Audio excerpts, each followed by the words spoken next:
You're about to witness the mother of all bombs.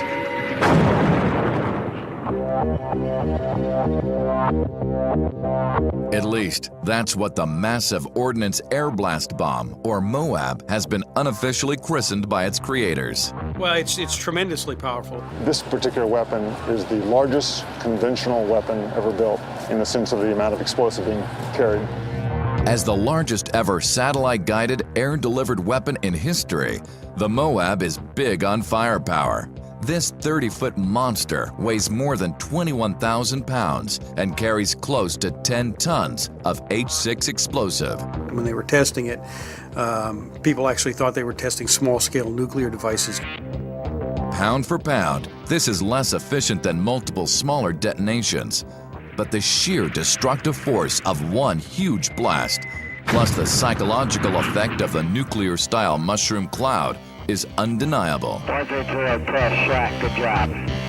Drop one of these and you can take out a large amount of a target in one big explosion, one big boom. And that's what it does, and does very, very well. The psychological impact of the Moab evolved directly from its 15,000-pound predecessor, the Blue 82. Used extensively in Vietnam, it was nicknamed the Daisy Cutter. The Daisy Cutter's primary mission was obstacle clearing in the jungles of Vietnam. For quick helipad areas, the Air Force would drop a Daisy Cutter, clear out the jungle area, helicopters could come in. And certainly a real weapon for anyone close by when it was dropped. But after that time, the Daisy Cutter evolved into more of a psychological weapon.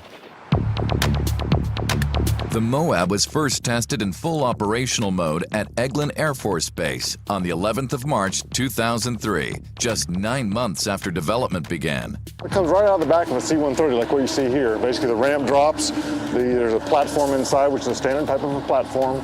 The parachute drops out the back, pulls the platform and the bomb right out the back. The bomb separates from the platform and then falls on its way. Unlike the Daisy Cutter, the Moab has a guidance system.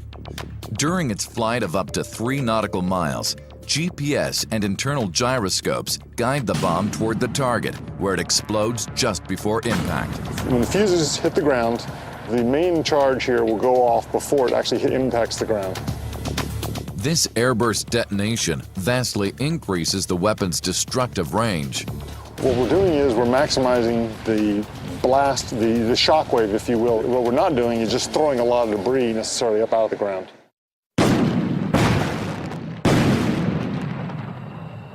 What happens is that an intense fireball is formed. And that's the first effect that you see in the blast, a tremendous fireball. That's followed by a pressure wave. Certainly if they're in close proximity, the pressure wave is enough to be lethal. If they're further away, it may be hearing loss, it may be some other internal organ damage.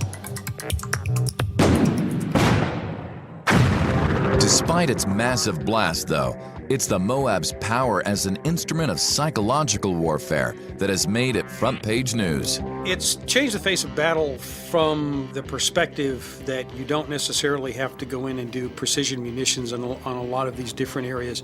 You can have these psychological effects.